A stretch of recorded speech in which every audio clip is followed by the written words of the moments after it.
إذا عندكم فد ملاحظة، عندكم فد نقاش، عندكم سؤال، write it in your own words. وحتى لو تجاوبون عليه جاوبوا from your own words and short, even if you have mistakes, no problem, because this is a kind of discussion and اللي ما يخطأ ما راح يتعلم.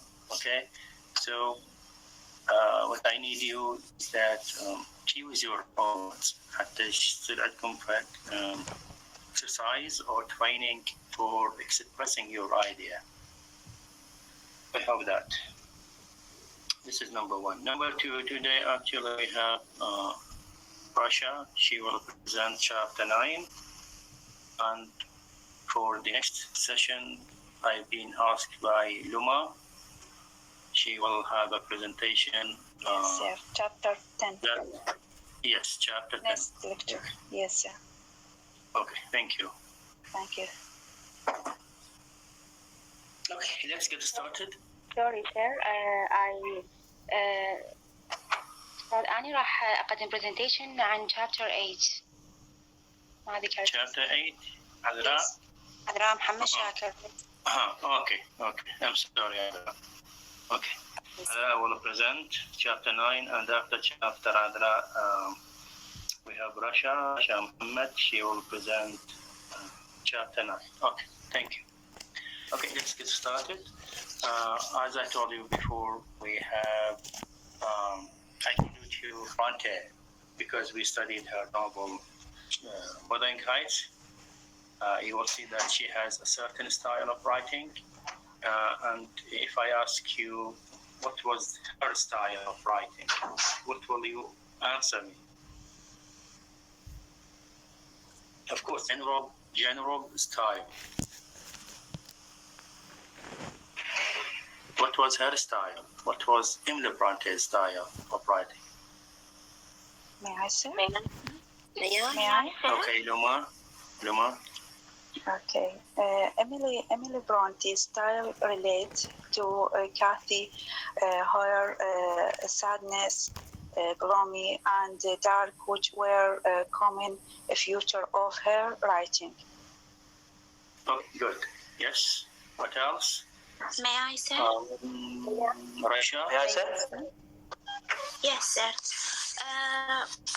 Emily Bronte, first of all, Emily Bronte is a famous romantic poet, and her style was tragedy, gothic, and depressed, sadness, melancholy, and gloomy. Okay, good. Isra Aqil?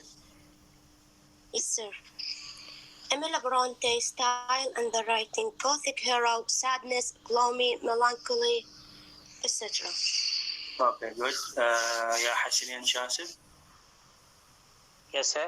I think the style of Emily Bronte in Wuthering Heights is gloomy, error, feature, sadness, and death. Okay, good. Now, this is a common feature of her writing, and you had seen that how it was very gloomy, how it was how it's sad story and the story of all miseries, and we did not show or we did not see any sort of happiness. We did not see any sort of comedy or comic situations. Okay, so this is the common feature or the tone or the style of her writing. Now, Charles Dickens, also known by the critics in his style of writing. His style of writing, generally speaking, I'm saying generally speaking, is what is the humorous writer. Okay, what is meant by humor? The word humor. Yes, sir. Yes, Hamza Mahsin. Please, I can't see your hands. Please put on your hands, and I can't see you. Okay, I will call you by your hands. Okay, Hamza. It's the ability to assume whether something seen or heard or doubt about sometimes causing you to be similar or love or the quality in something that causes such a assessment, etc. And humor itself means to make something humorous or sarcastic. Okay, thank you. Rafa Haidar. May I? Rafa Haidar. Yes. And it means the ability to perceive, enjoy, or expresses what is amazing, chemical, general, or absurd. It means humor. Okay, thank you. Mariam Saad.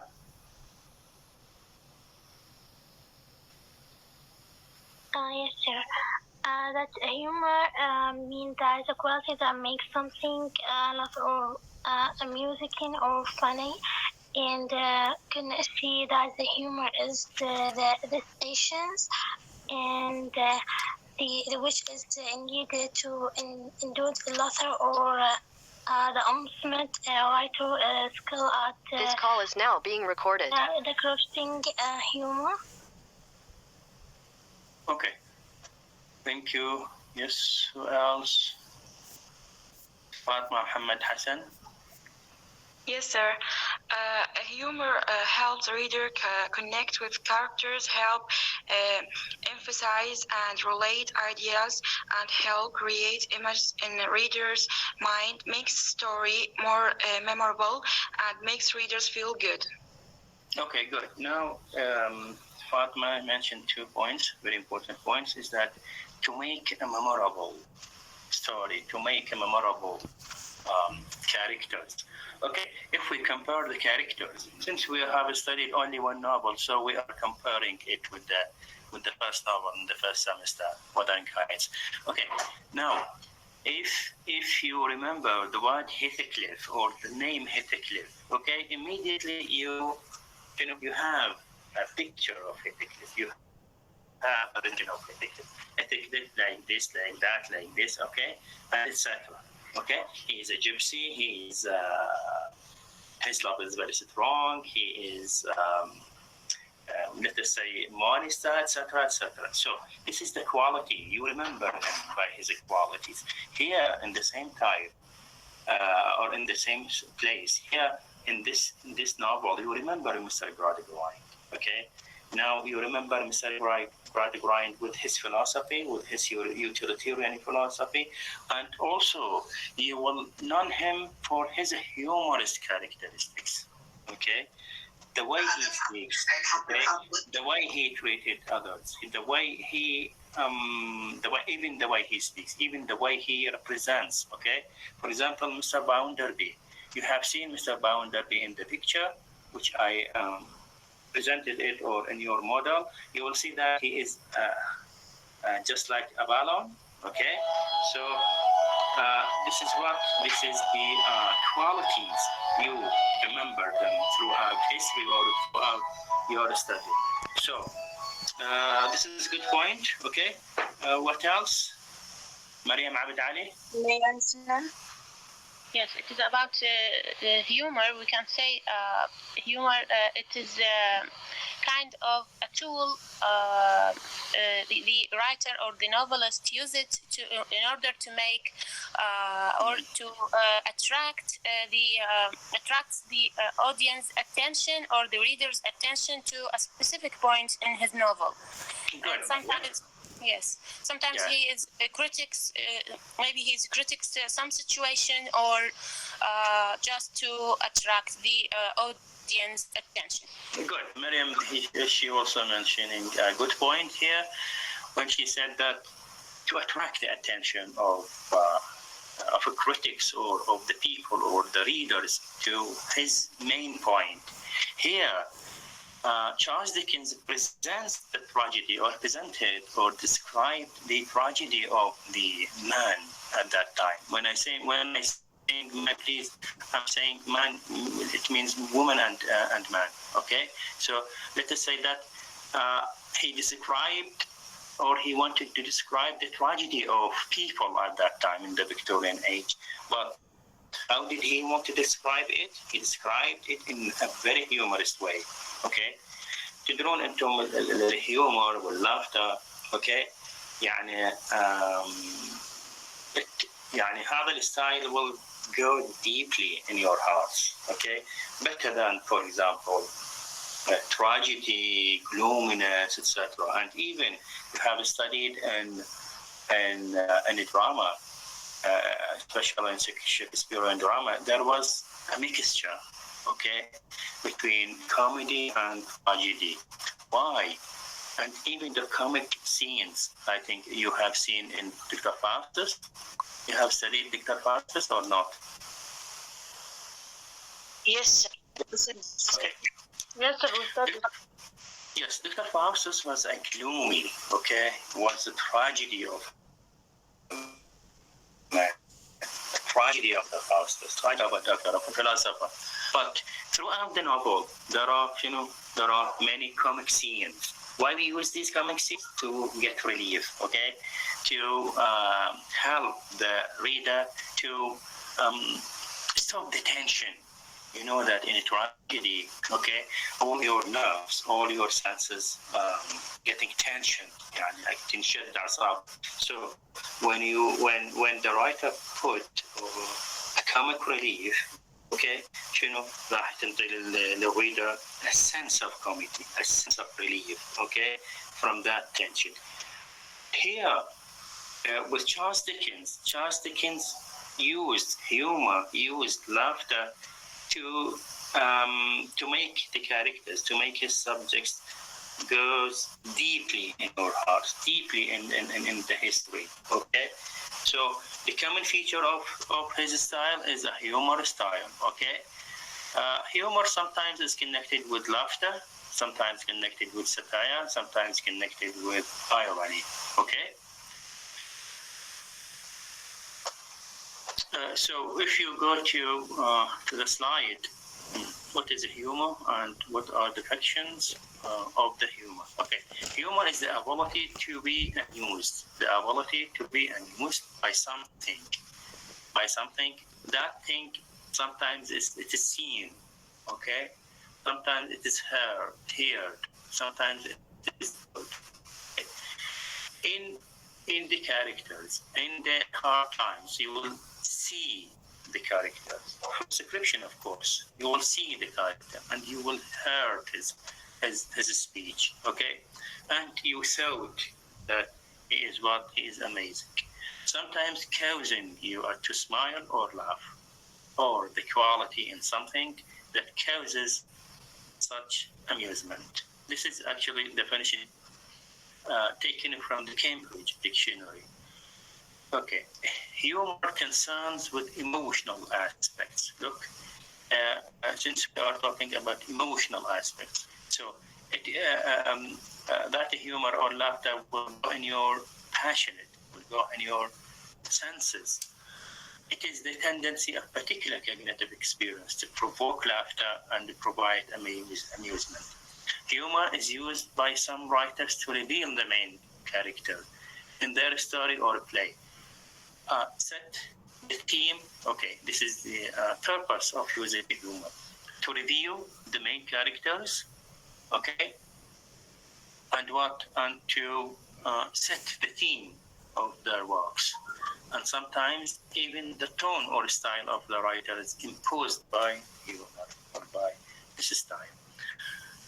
Okay, Dickens, when is dealing with one of the most unique and specific examples of literature, a writer of particular genius, okay, from a particular historical moment and culture. As I told you, Dickens is characterized, the style of Dickens is characterized by humor or a humorous way of writing. Elements of humor in hard times, okay. If we go back to these to 7 chapters we studied, you will see that elements of humor sometimes in terms of characteristics, and I told you at the beginning of this novel.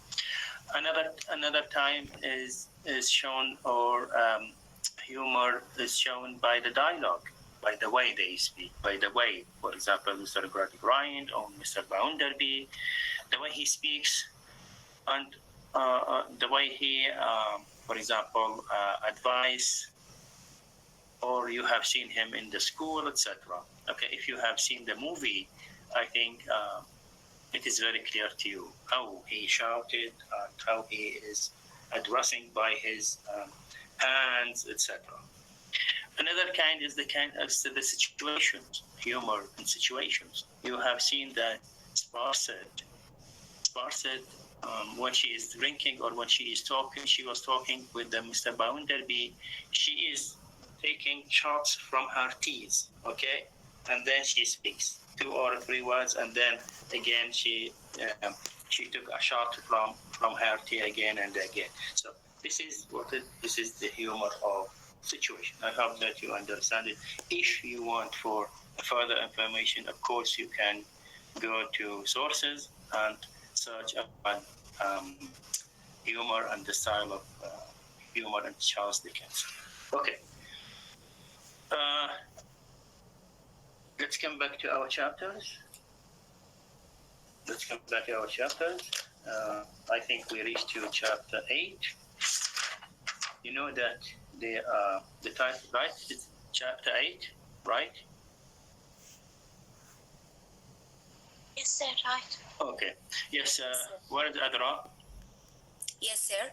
Good afternoon, sir. Are you ready, Adra? Yes, I'm ready. Okay.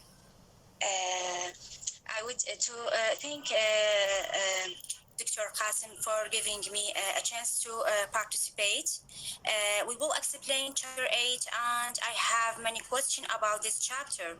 I hope everyone participates and don't be shy. If you don't know the answer, you can use your ideas or your imagination. Okay. I would like to ask the student about the title. What is the name of this chapter, and what does it mean? May I? May I, miss? Manal Abdel Kadhim. Yes, thank you, Adra. A defining event of Louisa's life occurs when she has very young and begins a conversation with her brother by saying, Tom, I wonder. Mr. Gradgrind overhears her and say, Louisa, never wonder. Mr. Gradgrind, the rejection of imagination and all it is from one drink leads to imagination isn't best no facts. It is actually an absence of facts because it is based on supposition, not facts, and one can't wonder about an actual fact. Thank you, Manal. Who else? May I? Students, excuse me, make your answer short, please, because she asked you about just the title. Yes. Isra Aqid? Yes, the title of the chapter 8, never wondering. Wondering late in the imagining. Wonder is not fact-based. It's actually on the absence of the fact because it is based on the supposition, not facts. And one cannot wonder about an actually facts. And sometimes some situation by design are not based in the fact. Thank you. May I, miss? Let's move to another question. Can you give me a short summary about chapter 8? Who can answer this question? May I? Fatma Mohammed? Yes. The summary of chapter 8, Never Wonder. This is the key note of the Gradgrind educational system. Is discussed by Louisa and Tom Gradgrind Dickens. Style on the educational system is expounded through young Tom's dissatisfaction with his own education and Louisa's desire to do and to learn more. She feels that there is something missing, although she does not know what or lacking in her life. Tom, calling himself a donkey, goes to take revenge on his father and the whole education system. He wishes that he could take a gunpowder and blow up the doctrine of facts. His revenge is that he will enjoy life when he leaves home. He has completed his cramming and will soon enter Boundary Bees banks. And Tom later reveals the secret of his future enjoyment. That he tells his sister that since Boundary Bee is so fond of her, she can make his life easier by playing up to Boundary Bee as the gas into the fire and wonder. They are interrupted and scolded for their wandering by their mother. A pathetic woman who does not understand her logical husband. Her completed character can be summarized in one of her own comments. I really do wish that I had never had a family, and then you would have known that it's... Okay, Fatma, Adra, I told you to let the students give short answer, short summary. Short answer, okay. Thank you, Fatma. You're welcome. May I? Let's move on to another question. There is a conversation between Louisa and her brother. What their conversation about, and how did Tom describe their house? Who can answer this question? May I? Naba Adil. Yes. The start between Louisa and Tom. When Tom started to complain about his life, and he say he hates everything in his life, and he described his house or think of his house as a John decided jail. That reflects his idea about his, and he will say, he tell her, as soon as I can get out from here, he's going to go wild and to make up for her lost time. Basically, he go to be a college freshman as on a boundary. Now, Louisa start to worry that Boundary won't really be into this kind of behavior from Tom. That he will intention to do. Now Tom laughs and tell her that he's got a trick to handle Boundary angry. Now and this is trick Louisa, since Boundary has the heart for Louisa and he will probably ask her to marry him sooner. Louisa will have the power to make Boundary be nice to Tom. Okay, thank you. May I? Zahra Abdul Karim. Yes. Tom and Louisa have a long talk in which Tom tells Louisa how much he hates his life and hates everyone but her. He hates his studies and hates having so little pressure. He plans to make up for lost time when he is appreciated Mr. Bounderby and counts on Bounderby affection for Louisa to smooth his way. Thank you, Zahra. Ali Amir. Yeah, I want to explain just why describe the house of prison and jail, and explain the conversation between Louisa and Tom. Okay. When she was half dozen years younger, Louisa had been overheard to be in conversation with her brother one day by saying, "Tom, I wonder upon which Mr. Gladgrave, who was the person of hearing, stepped forth into the light and said, Louisa, never wonder. Hella the sibling of the mechanical arts and mystery of education, the reason without stopping to the cultivation of the statement and affection, never wonder by means of addition, subtraction, multiplication, and division, still everything show how and never wonder. This conversation described the house it like the prison and jail, and anyone don't imagination anything from any story and novel. Just it depends on the real fiction. Okay, that's it. Okay, thank you. Yeah. Let's move to another question.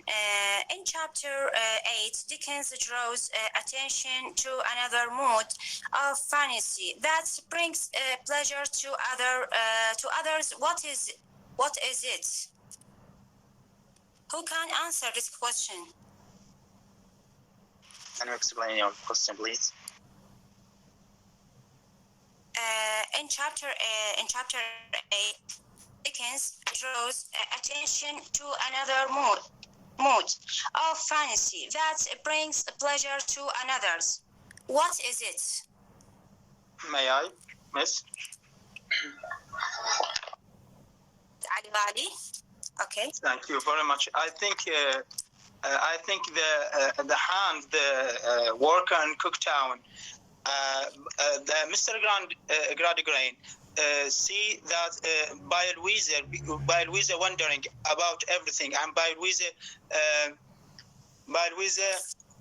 let's say,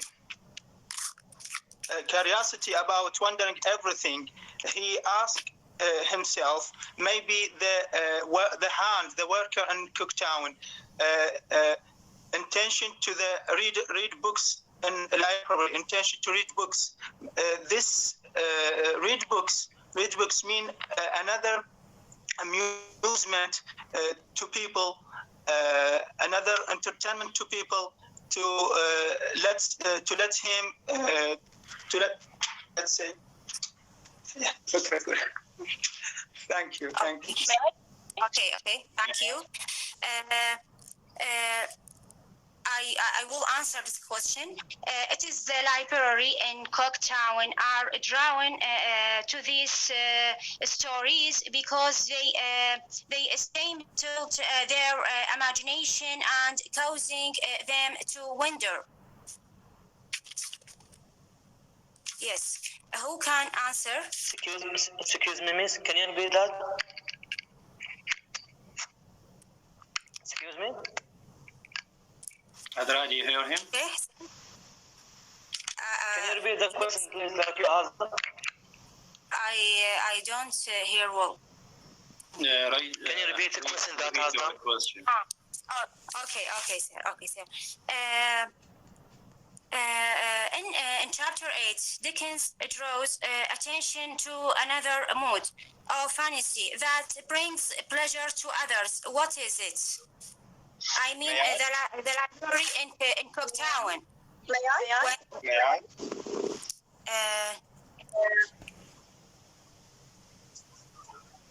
شهد عبد الخالق. Yes, miss. It's the mood when the others, the workers, read the novels in the library. Mr. Grant thinks that they leave reading the novels and start reading mathematics books. Okay, thank you. Let's move to another question. In Victorian era, the novel was often considered dangerous. Why? Who can answer this question? May I? Rafa Haider? Yes, I think because they consider reading books and novels are dangerous because they are of effect by their thinking, needing to change their thinking. That's, I think. Okay, who else? May I? Naba Adil? Ahmed Adil? Could you explain the question or repeat it? Okay. In Victorian era, the novel was often considered a dangerous. Why? Why the novel dangerous? Okay, can I answer? May I? In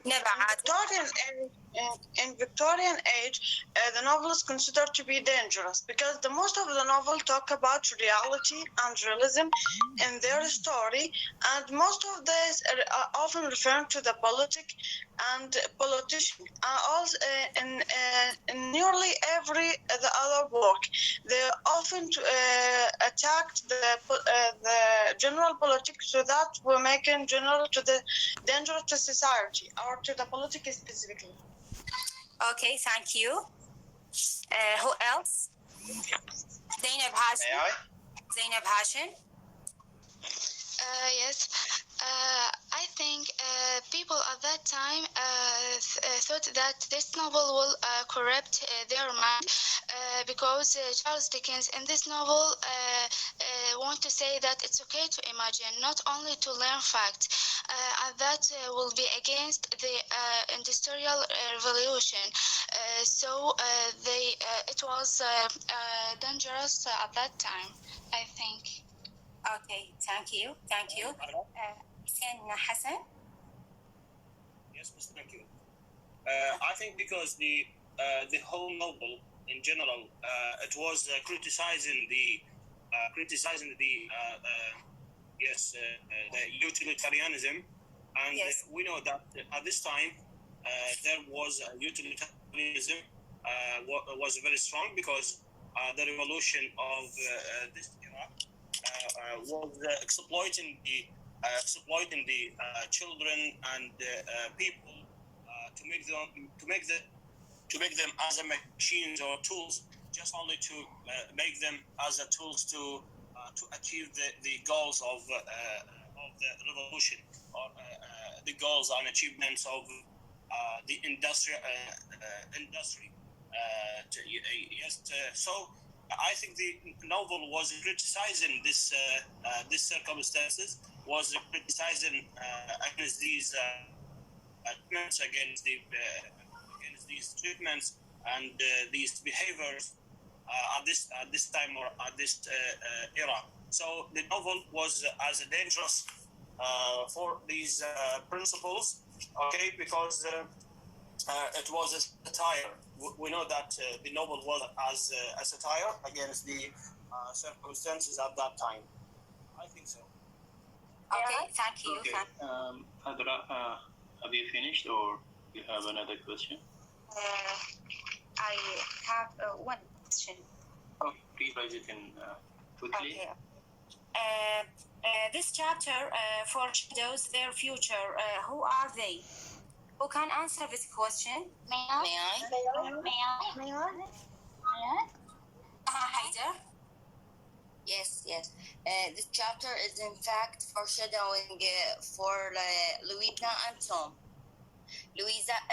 Tom Yes. can't think only of enjoying himself. Okay, foreshadowing for what? Their future, you mean, or for ending?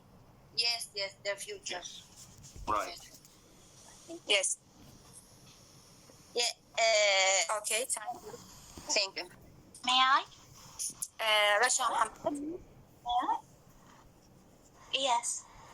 I think foreshadowing to marrying Louisa and Vanderbilt. Sorry, I mean that. Yes, thank you. Duha Halim. Yes, sir. In this chapter, in fact, foreshadowing their future, Tom and Louisa. Tom can think only of enjoying himself as he makes up for lost time. He will enjoy for such extreme replaying that he will pile up debts of commit crime to cover them. Louisa, over passive and elemented, will adopted the attitude that nothing she does matters. When Louisa okay, thank you, Baha. Thank you. Thank you. Louisa and Tom,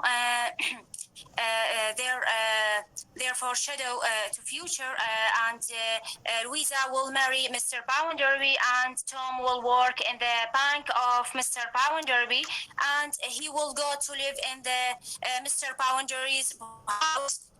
That's it, sir. And then I finish. he will rob the bank, and then after that he faced his tragic ending. Thank you so much, Azra. Good. Yes. Thank you so much Thank for you, your presentation or for sharing the questions. Okay, let's come back to the chapter. Please open your books on page 38, chapter 8. The title of the chapter is Never Wonder. Okay, if you ask you the word wonder, what does it mean, wonder? Wonder, it means? يتساءل يفكر thinking then it is something related to imagination. Thinking. It is something related to imagination. Okay, so here never wonder. Never wonder, it means a command or an order given by utilitarian philosophy of Gradgrind, and to prevent anybody to wonder, to use imagination. Okay, when she was half a dozen years younger, Louisa had been overheard to begin a conversation with her brother one day. Okay, one day she has a conversation, Louisa, she has a conversation with her brother Tom by saying, Tom, I wonder. Okay, when she said, I wonder, she is overheard by her father, upon which Mr. Gradgrind, who was the person overhearing, stepped forth into the light and said, من يسمعهم? Her father, Mr. Gradgrind. He stepped and said, and he came to them, to Louisa, and said, Louisa, never wonder. Louisa, never wonder. Don't wonder. Don't use this word. Okay. This, of course, this is an extension of his philosophy. You know that we are tracing them from chapter to chapter. Okay.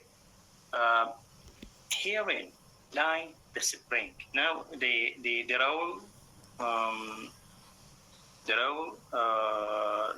of the narrator. Now the role of narrator is given or is narrated the command on this in ironic tone. Okay, herein lie the spring of the mechanical art. You know what? The spring of mechanical art. Art should be mechanical. Art should not be spiritual. Should be mechanical. Should be like a robot. Should be like a machine. Herein lie the spring of mechanical art, a mystery of educating.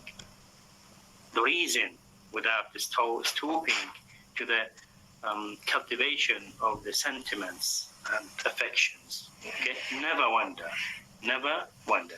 Okay, little further, a paragraph. There was a library. Have you seen it? There was a library in Cooktown. صفحة 39 at the bottom, nearly bottom of the page. Have you seen it? There was a library in Cooktown. Yes, sir, we see. Yes. Please try to underline what we are reading, because they are very important. I'm not saying that the whole chapter is not important, but is what we are trying to underline or read, they are very important, okay? And they are crucial to understand the events. Okay, there was a library in Cooktown. You know that at that time, books were flourished because of the printing machines and because of the Industrial Revolution. Okay, there was a library in Cooktown. خلينا نشوف ايش فيها library. To which general access was easy. Mr. Gradgrind greatly tormented his mind about what the people read in this library. Now he is tormenting, he is torturing his mind. He has always a concern about what people read at that in that library. Okay, now let me ask you a question. Why he is tormented himself? Why he is tormenting his mind about what the people read at that library? Why? Why he is torturing his mind? May I? I need a new students who Yes. Zainab Hashim. Yes, sir. I think he know that people miss something. They don't need only facts. So he thought that they will go to the books of novels or stories, talk about imagination to read. Mm-hmm. Okay. He always concerned about the people. He did not want them to read, for example, literature, to read stories, to read about the previous people, the story of previous people, something related to emotions and something related to passion, etc. So he has much concern about what people were reading in this library. Okay. Appoint your own little rivers of popular statements periodically flowed into the howling ocean of tabular statements which no diver, diver means غواص, which no diver ever got to any depth in and came up sane. Here in the word sane, it means human, or it means عاقل, okay? Insane معناها غير عاقل, sane معناها عاقل. يقول the depth of this ocean, the depth of the scientific ocean, if any diver goes inside this ocean, to the deep of this ocean, and when he comes up, he will never sane. He will never be or he will not be a sane. Okay, anybody goes inside deeper in the science and the philosophy, okay, and in the scientific books, okay, he will not come up with something good. He will be crazy, exactly. Okay. It was disheartening circumstances, but melancholy fact that even these readers persisted in wondering. They wondered. Look, the word wondering. It is a recurring word here in this chapter. Look to the word wondering. Okay, they wondered. Those people, when they go to the library, they wondered about human nature. Okay, please, human nature. Put two lines under human nature. Okay, naturally, human nature. They have human nature. It has passion, human passions, human hopes, and fears, the struggles, the triumphs, the defeats, the cares, the joys and sorrows, the lives and deaths of common men and women. Okay, all these stories are were studied in books. Okay, and all of them, they were connected with the word wondering. That's why Mr. Bradburn has much concern to those people who are reading in the library. He is afraid of reading something like that. Okay? Can I ask this question? This is actually not a question, but it is a comment. Okay, Adra, you have a comment? Okay, sir. Mr. Gradurant worries that Cooktown workers are too prone to wandering. As well, he worries they read too many novels from the public library, and they don't read enough books about mathematics. And when they read a lot of novels, their imagination will develop and they will think to wander. That's it. Okay, thank you, Adra. Yes, on page 40, at the top of the page. Now, the tone of this chapter, the tone of this chapter, the tone. You have, we have studied, or I have mentioned for you, that the tone of narrative technique here in this novel, it varies. It is a satire. It is a tone of satire. It is a tone of criticism. It is a tone of irony. Then it is a tone of pathos. By pathos, I mean sympathy. Okay. Sometimes, or some chapters and some events, you see that we feel sympathy with the characters. We feel sympathy because of they trapped in a situation. As we will see in this chapter and the next chapter, that the characters are entrapped by a situation that raises, okay, in the reader and reader's heart and mind some sympathy with those characters. Okay, now we feel sympathy with Tom and Louisa. Tom expressing his heart, expressing his mind, expressing his situation, and he even describes himself as a donkey. Okay, so he wanted to get rid of for his life. Okay, and you will see that when he will get out of his life, he will entrapped in another situation, which is the marketplace. And you have seen the marketplace. It is just a utilitarian market, capitalist market. Okay. Page 40 at the top of the page. I am sick of my life, Louisa. I am sick of my life, Louisa. Manuel speaker. Tom. Yes, sir. He is saying for his sister Louisa. Lou. He addressed her by Lou. I hate it altogether, and I hate everybody except you, said the unnaturally young Thomas Gradgrind in hair-cutting chamber at twilight.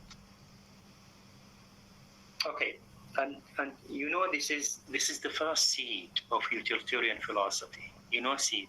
This is the first harvest. This is the first disappointment in the heart of the philosophy, in the heart of the utilitarian philosophy.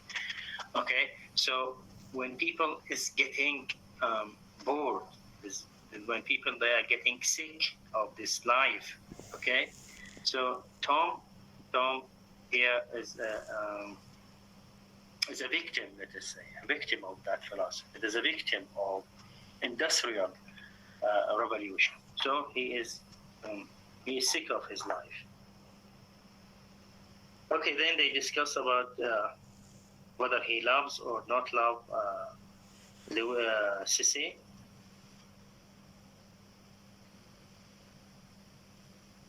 Okay, little further, when Louisa told him that, do you love Tom? Sorry, do you love when she is saying that for her brother Tom, do you love Sissy? He told her, I don't love her, and I feel sorry about her life. As to me, look, the paragraph at the middle, exactly the middle of the page. As to me, said Tom, troubling his hair all manner of ways with his sulky hands. I am a donkey. That's what I am. I am abstained as one. I am more stupid than one. I get as much pleasure as one, and I should like to kick like one. Okay, this is as I told you, this is the effect of that philosophy. Okay. On page 41,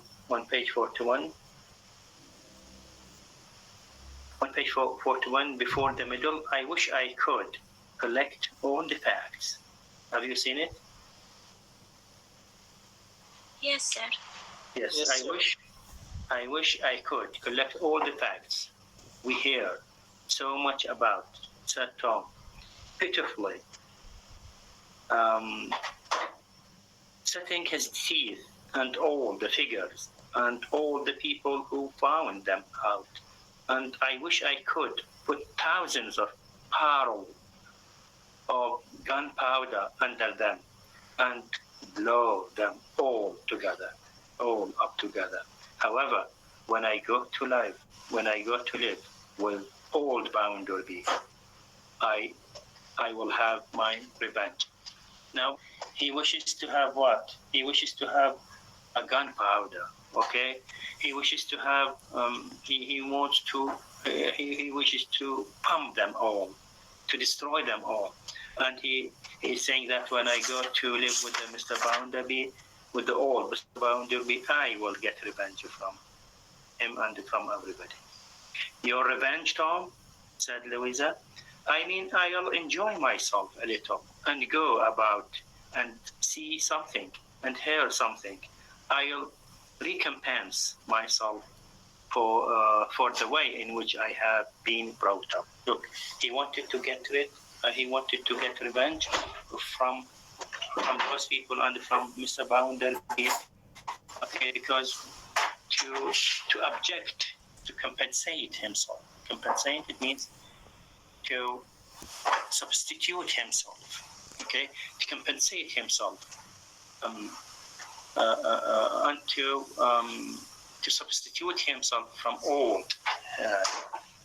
all his past, from the way that he has been brought up by his father. But don't disappoint yourself beforehand, Tom. Mr. Bounderby thinks as father thinks. Look, she's telling him that Mr. Bounderby has a philosophy the same of your father's philosophy. Both of them, they are capitalists. Both of them, they are utilitarian people. So don't put too much hope on that. And it's a great deal, Rafa, and not half so kind. Oh, said Tom, laughing, I don't mind that. I shall very well know how to manage and smooth old Bounderby. I have a way, I have a plan to smooth, to let that old Bounderby to be smooth, very smooth. Okay, let's see that. What is his plan? Okay, little further. What is your great mood of soothing and managing? What is your great mood of soothing? What is your plan on soothing and managing, Tom? Is it a secret? And a secret? Oh, said Tom. If it is a secret, it is not far. It is not far off. It's you. It's you. It's you, Louisa. You are this little bat. You are his little bat. You know little bat. يعني حيوان أليف أتوقع. حيوان أليف. You are Louisa, his Mr. Bounderby's, little pet. You are his favorite. أنت المفضلة عنده. He will do anything for you. He will do anything for you. Why? Because you are his little pet. Because you are his favorite.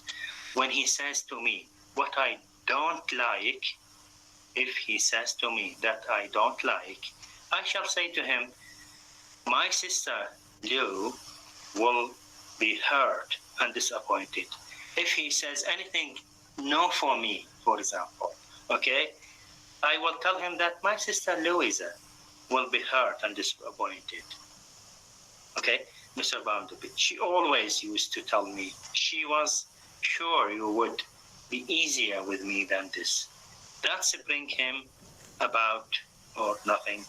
Well, okay, now his plan is what? His plan is to use his sister as a tool to make Bounderby or to get whatever he wanted from Mr.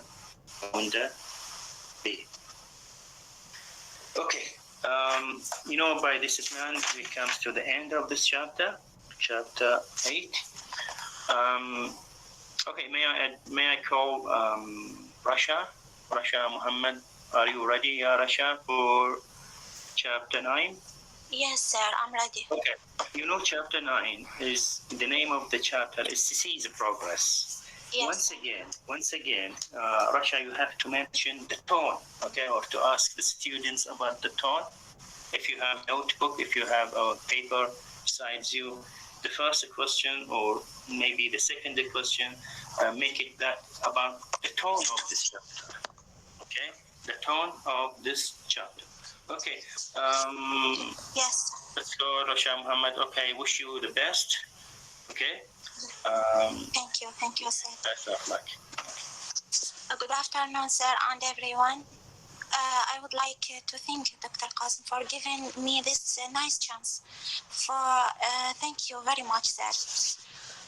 Today I'm going to talk about around chapter 9 about CC character. Severantus built her way between the school and grindhouse. She has another struggle of teaching something against her belief. She has to touch that fancy is falsy when she is a daughter of crown. How mainly depended on imagination in their work. Imagine that you are required to teach something you don't like, even worse.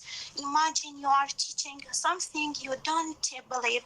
We will see how CC deals with this situation. Let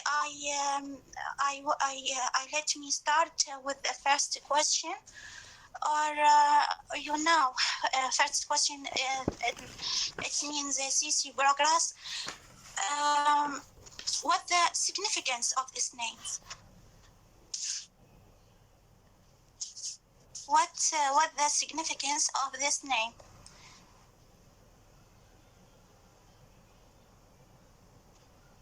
Okay, Rasha, you have seen them raising their hands. Okay. If you can see them. No, I not. Tabarak, you have Tabarak Jasmine. Yeah. Okay. Go ahead. Not improvement of child and child. Its impact in the name for schoolmaster actually choked children. The name doesn't reflect the perspective nature of his approach to teaching. Our contrary doesn't choke figure out of children. He doesn't need choke creative thinking out of them. As read can see in his fraction this joke. Thank you, Tabarak. Sisi, what else? May I? Okay, go ahead. For CC progress, now we know that CC is a wonderful girl who loves to imagination. She was walking the circle with her father. When she go to the school and education system that she had, Cici does very poorly job at her school because it's simply unable to adopt the school hard education that demand her to get rid of all imagination she had, and instead of looking just fact and not only the fact. A client was Mr. Granting for ridiculous for Sissy to not understand this kind of education, such as the idea of that her father will come back for her. One day, Louisa, one day comes to her and rescue her. Thank you, Naba. Thank you. Okay, Rasha, please, would you please ask them about the tone of this chapter? The tone. Yes, sir. What's the tone of the chapter? What else? Zainab Hashim? Yes, I think Charles Dickens want to give us the satire of the educational theory at that time. I think that. By tone we mean that it is an ironic tone, it's an ironic style, it is an ironic way of narration, or satire, or humor, or what? Or maybe it's sympathetic or sympathetic, or what do we call it? I think satire because the Cici's progress in her education didn't get much. Okay, Zahra Haider?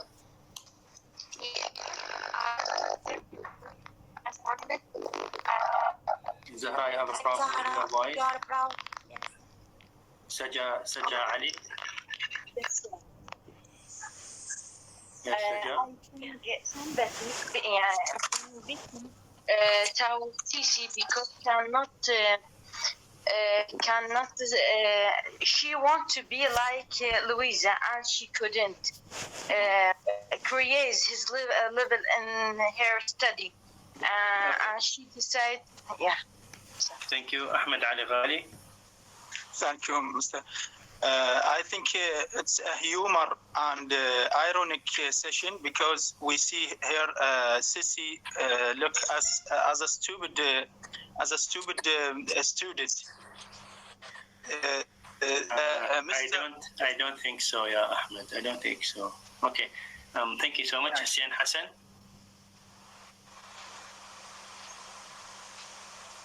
Yes, sir. The tone of the chapter is, let's say, ironic because there is no progress in the education of Sisi and Louisa. Okay, this is very part of this chapter, but generally speaking, this chapter shows Adra Ali. Yes, sir. And Sisi can't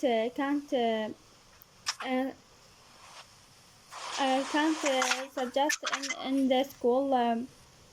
She works hard most of time. When the teacher asked her, she answered in false way or Okay, thank you so much, Adra. The tone of this chapter, try to write it down in your notebooks. The tone of the chapter is the sympathetic tone. Here, we feel sympathy with Sisi. Why? In two aspects. First, because she couldn't progress, or she can't progress. She can't have any progress in the school or at school because she is very weak in numbers and calculations, and specifically in science. And she wishes to be like Louisa. And this is number one. Number two, the chapter sheds light on the story, the past, the present, and the future of Sisi. Sisi, now she is waiting for her father. Her father abandoned her for her sake. Now she is tolerating all the miseries, all the suffering in Mr. Bounderby's house, okay? And she worked as a servant.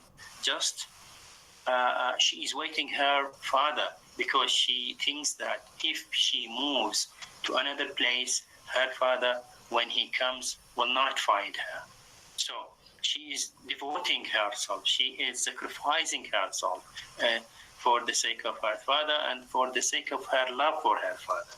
Okay, so here the reader's mind, or our minds, our hearts, is filled with sympathy with her. Not only this, she is telling Louisa that I love my father, and my father loves me. Okay, and we couldn't separate from each other for all that time. And he sacrifices himself and he abandoned me only to be only for my good future. Okay, so we are feeling sympathy with Sisi. Okay, do you have another thing, Rasha, to ask students? Yes. Yes. I have some question.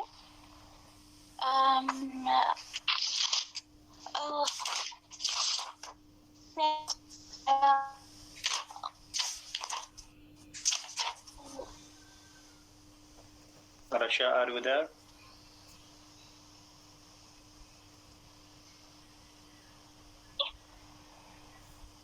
Rasha, please, would you please repeat the question because maybe you have a bad connection? Okay. What the for?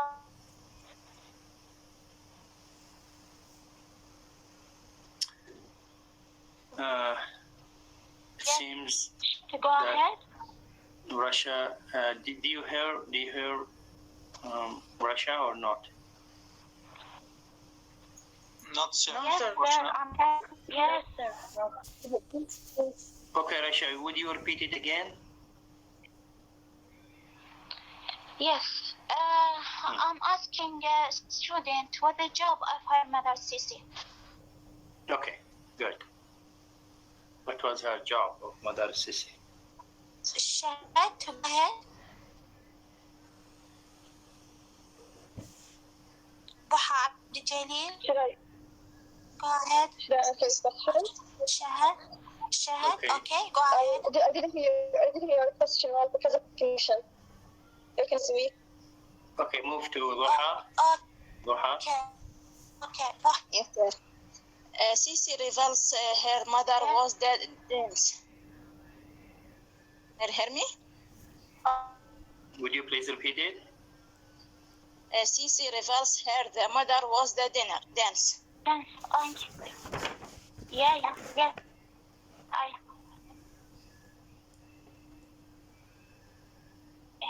Thank you.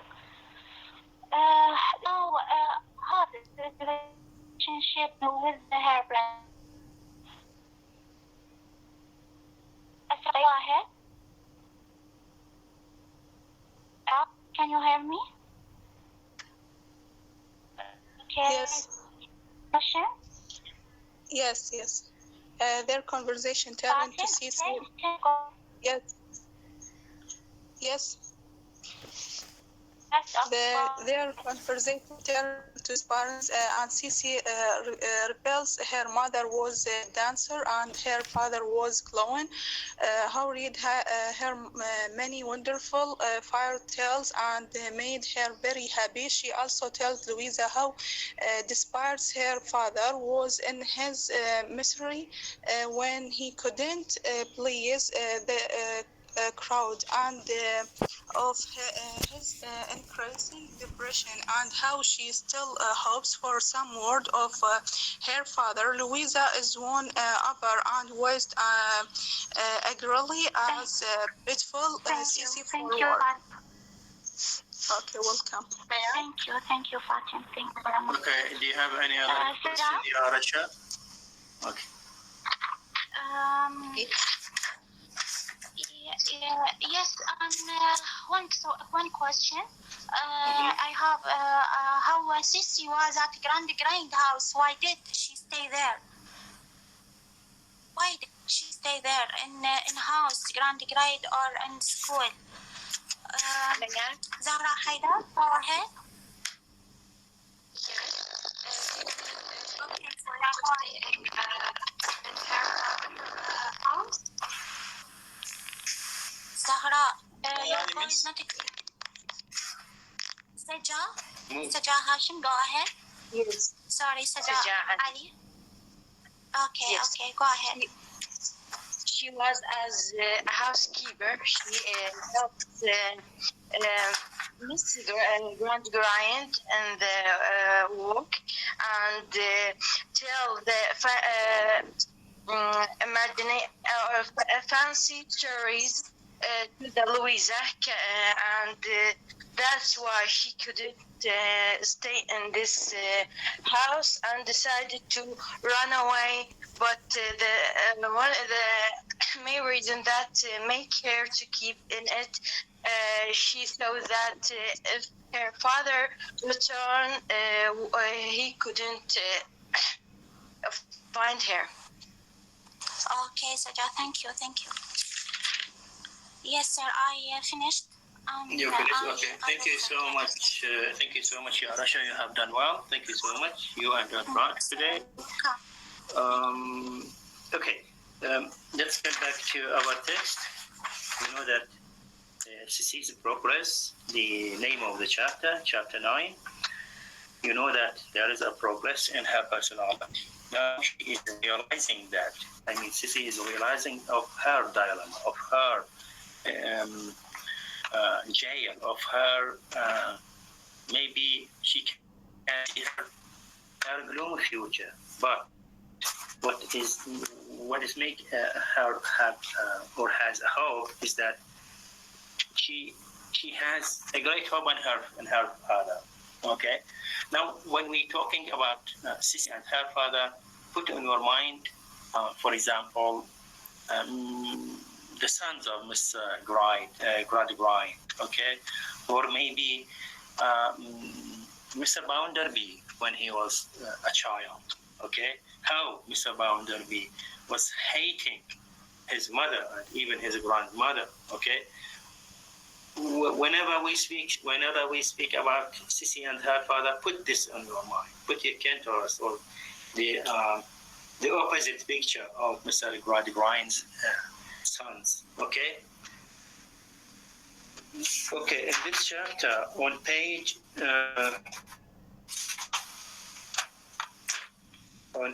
46. On page 46. At the middle of the page, only for my good, only for my good.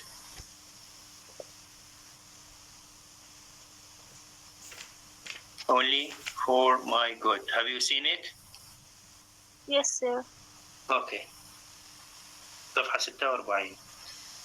Only for my good. Nobody understands him as I do. You know that Louisa asked Sissy about her relationship with her father, okay? Because you know that Louisa has something in her mind. Louisa that she has astonished of the relationship between Sissy and her father. Now Sissy is replying her, only for my good. Nobody understands him. Nobody understands my father as I do. Nobody knows him as I do. Okay? When he left me for my good, he left me for my future, for my good, because he wanted something good for her. Yes, when he left me for my good, he never would have left me for his own. He did not leave me for his own. He left me only for my sake. I know he was almost broken-hearted. I know he was almost broken-hearted with the trial. He will not be happy for a single minute till he comes back. Okay, and you know that this chapter general and these lines specifically shows the relationship between father and sons. Okay, here you can see that we have good, passionate, good and passionate, and sometimes sentimental relationship with the father and his daughter Sissy. If we can compare, for example, with the Mr. Grind's children, you will see that it is an opposite. Okay, what we will see in that relationship?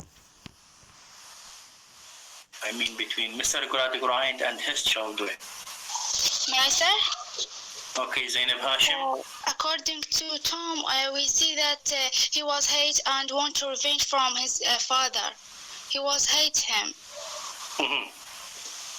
Yes, what else? May I? Yeah. Zahra Abdul Karim. Yes, I think it's a bad relationship between Tom and Louisa and Mr. Van Gogh because he wants them become in their life about his desire, but they hate their life because they didn't learn all the facts in their life.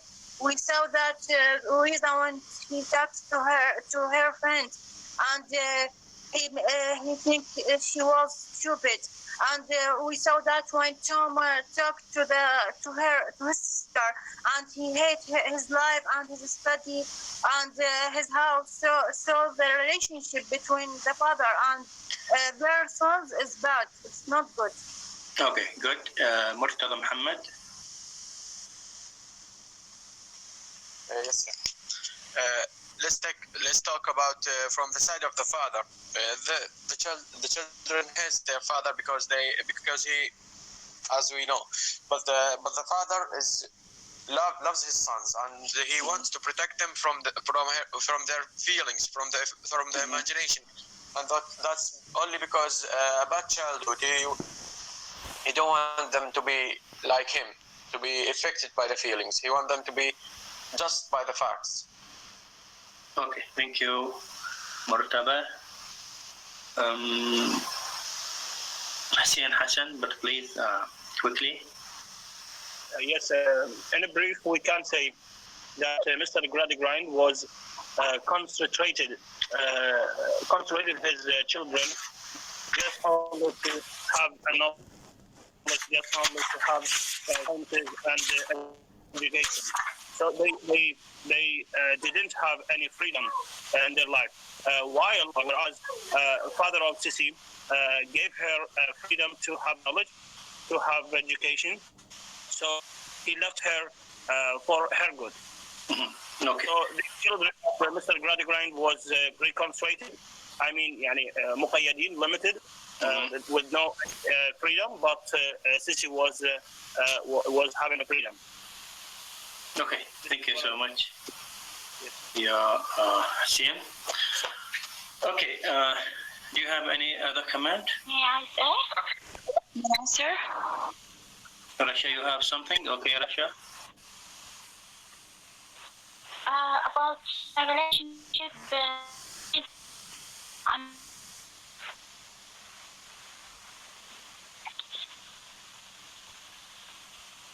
Okay, Rasha, it seems that you have bad connection, or your connection is not okay.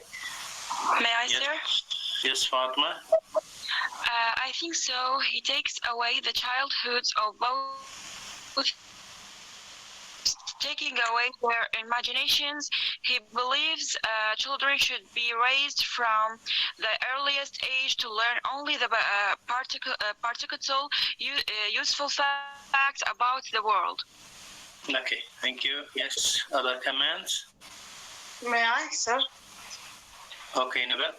I think Mr. Grant is very selfish in nature. He wants to prevent any of his children and other children from imagination. I think because he wants to continue to build his empire, because allowing people to imagination, he's going to free them from their continue to the world.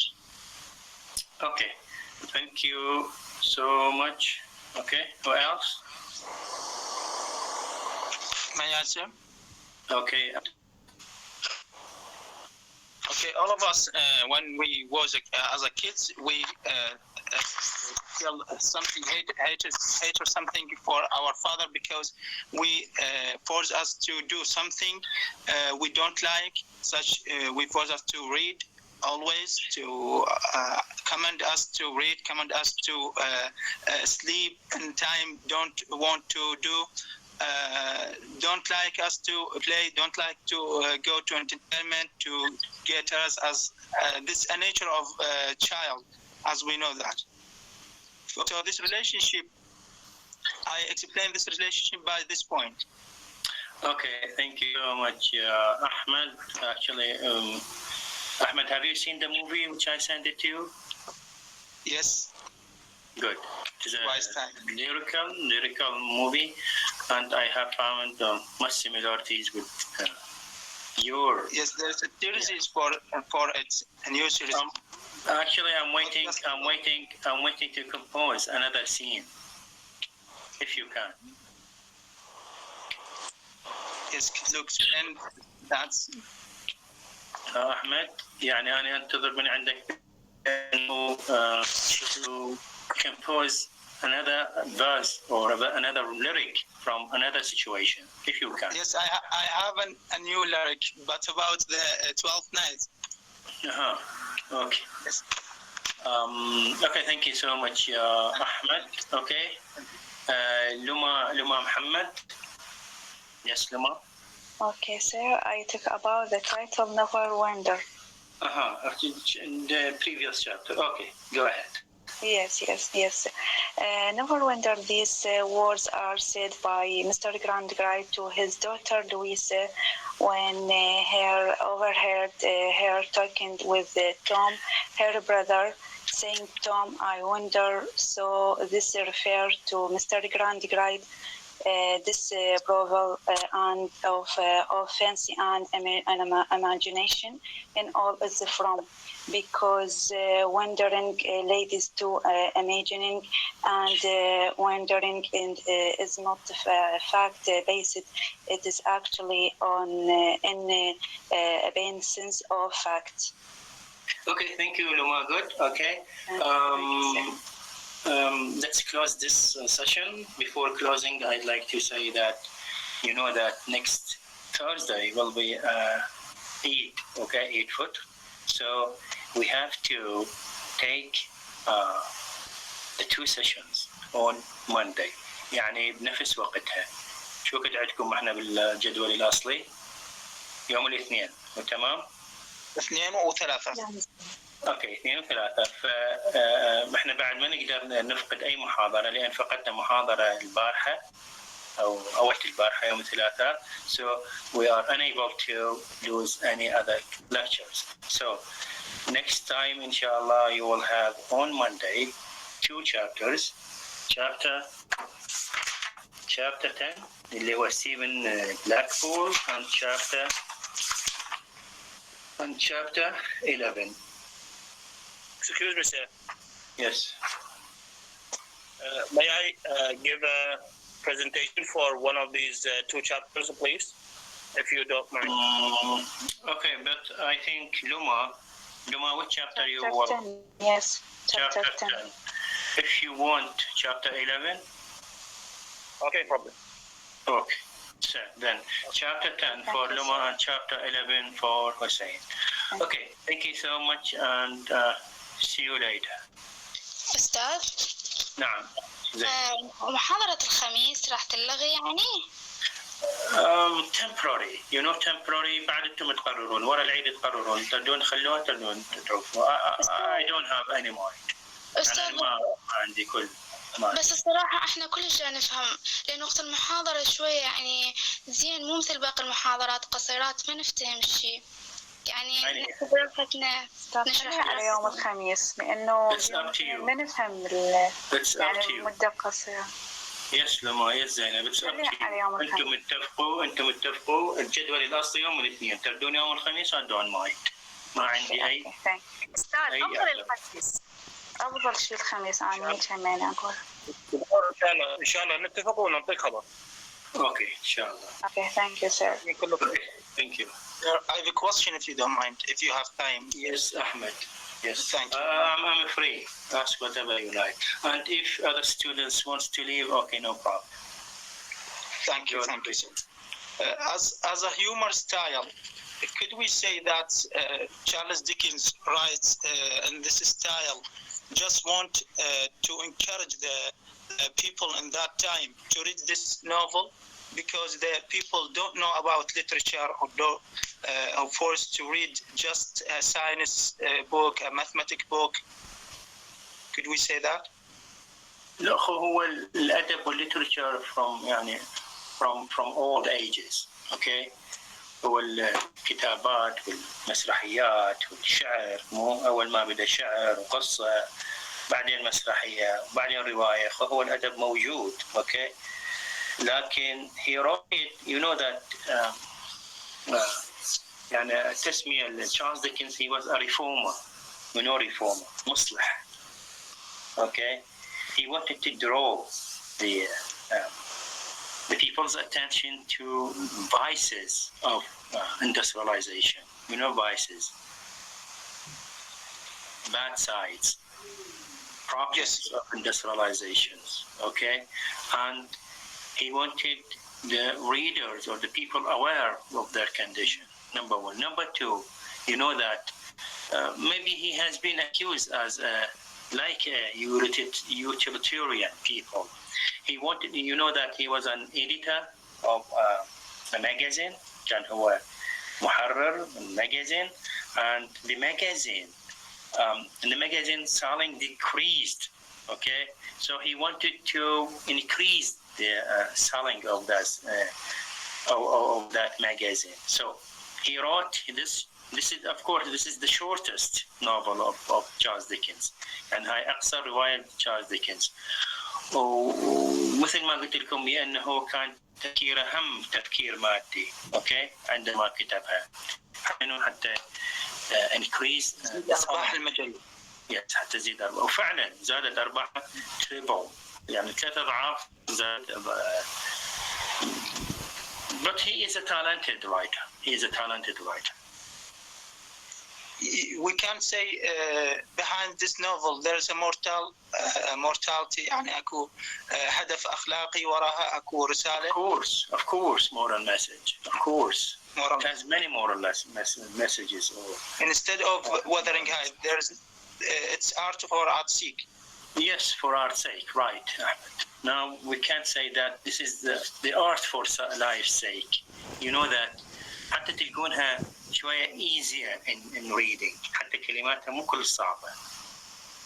Okay, easy style. There is another question, but I forget it. Okay.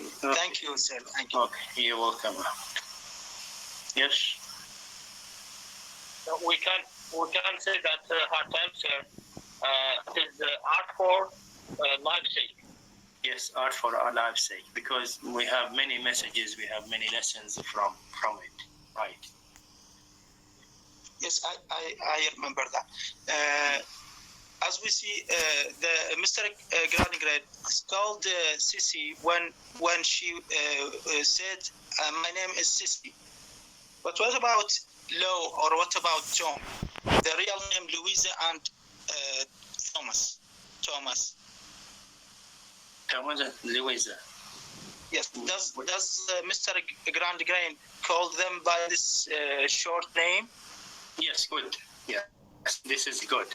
You know that Tom, okay, called his sister Lou, okay, and Lou, she called her brother Tom, okay, instead of Thomas, Tom, instead of Louisa, Lou. Okay, let me ask the students.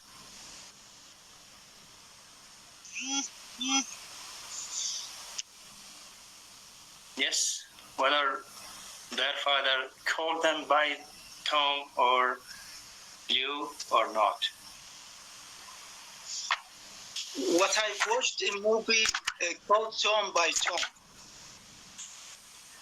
When he found them in the circus, called them Tom and Louise. But if you go back to chapter 8, yes, when Mr. Gradgrind heard, okay, Louisa saying that I wonder. لما نجاش قال لها Louisa, never wonder. Okay, he did not tell her that Lou. Okay, and we will check. We will put this in our mind, and we will check how her father calls her. Okay, this is good, Ahmed. Actually, a good remark from you. So we are checking the text. I mean, chapter after chapter, whether let's see how did he call his sons, Tom or Thomas and Lewis. Okay. Any other comment? Any other question? So if we find that Mr. Gradgrind called his children Tom or Lou, so this will be a paradox that he criticized other people to call their children in the short names, but he calls his children as short names, especially for Tom. We know that Tom is short name of Thomas. So if we find in the chapters, during the chapters, that he calls his son or daughter as a short name, so that will be a paradox, I think so. Yes, right. This is a paradox. If we can find that he is addressing them with Lou or Tom, this is a paradox for him. If not, then this is fixed philosophy.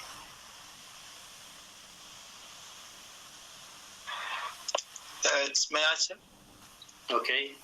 Is that important to sign the tone of every chapter? Sorry? Is that important to sign or to place the tone of every chapter? نحدد كل tone لكل chapter Yes, of course. You have to put in your mind this, okay? Because you know, as I told you that the style is varied. I mean, the tone is varied between irony, between satire, between criticism and sympathy. You will see that, or we have seen in this chapter, for example, Never Wonder, Sissy, and the next chapter with Stephen Blackpool, you will see that it is the tone of sympathy. Okay, the sympathetic style, sympathetic tone. For me, it is necessary. You know that at the beginning, the first chapters, the tone was ironic, the tone was satirical, okay, with a description of the characters, with the situations, with the dialogue, etc. Okay, sir. Maybe we have you have seen us in the group, Telegram group. There's a confusion. There's a confusion. Who is the protagonist in this? Apparently, the protagonist Louisa. Apparently. Yes. But for some readers, maybe Mr. Gradgrind, maybe Mr. Boundaby. Okay. But apparently, or generally speaking, Louisa, she is the protagonist, and you will see. Thank you, sir. You're welcome.